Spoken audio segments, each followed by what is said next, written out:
What's up, everybody? So we're here with another custom tailored guitar lesson for Seth Brightman, but I figured if I'm already uploading this anyway, why don't I just share it with everybody and whoever wants can enjoy this. Also, let's use the web as a connected wisdom kind of thing, that if anybody has anything to add to what I'm saying here, add it too. Or if you have any more tips or any more questions, I'd be happy to answer. For instance, what I'm doing for Seth right now, I would never even think of making a video like this if he wouldn't ask the question. So, Seth is my guitar player friend from New Jersey, getting ready for a very important gig that he's kind of music directing it, but also playing guitar and singing.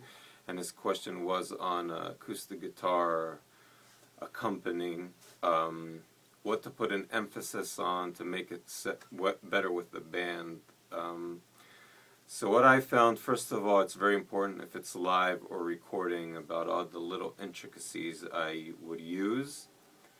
For instance, you were asking about spreading out bass or higher notes. Basically, when I look at the guitar, I try to think of it in a band context as like any hand drum, a djembe or a cajon, that you have like a bass, and then you like kind of do the hi-hats and snares on the top part. So here you can like emphasize the bass, and then you have like the high stuff to play around with.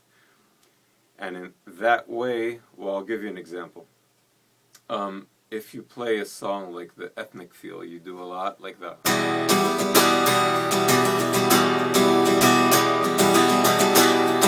So if you play all 6 strings at once all the time, it kind of crowds everything up and has maybe a bit too much of information.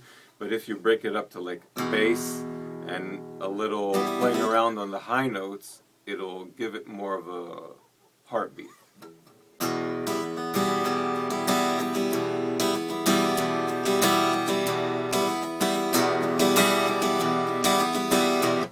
That way it kind of breathes a bit more, it doesn't take too much frequencies up, and you're also kind of like dancing with the drummer. And if you listen to like the really tight bands, like each one finds his right place to be in without them stepping on each other, either in between or completing each other. But not everybody plays at like full strength all the time. So even if you add some mutes and then you develop, you can start a song.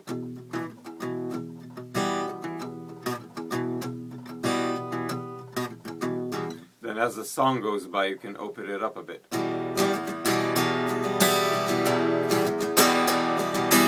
And then if it really goes high energy, then you can just hit all the strings at once.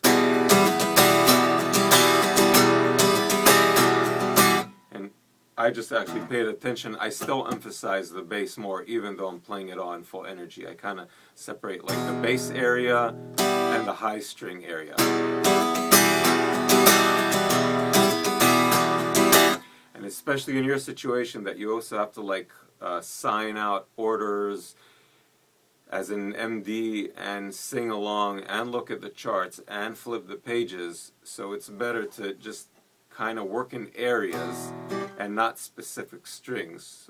Let's take another example. Like I remember when I was on the Kelly Clarkson tour, so we used to play Breakaway every night, and it started with just a couple of guitars. And I thought it would be nice to do it like in the recording, where they emphasize the bass and the rest of the chord, where it was like.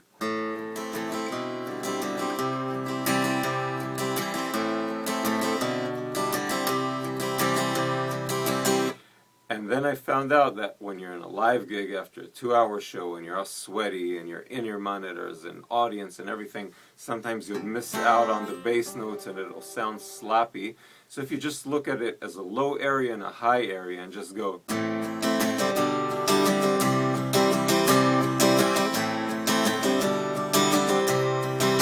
Instead of just going straight for the bass.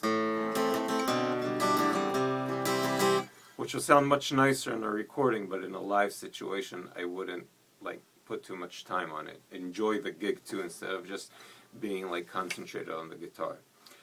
I think that's about it. So to sum it up again, treat your guitars like a hand drum, find the low area and the high area and play around with it. And again, I wouldn't think of this if not for your question. So any more, I'm always happy to help. Love you. Good luck, and always the connection between us. If you think of your friends more than yourself, you'll have a good life.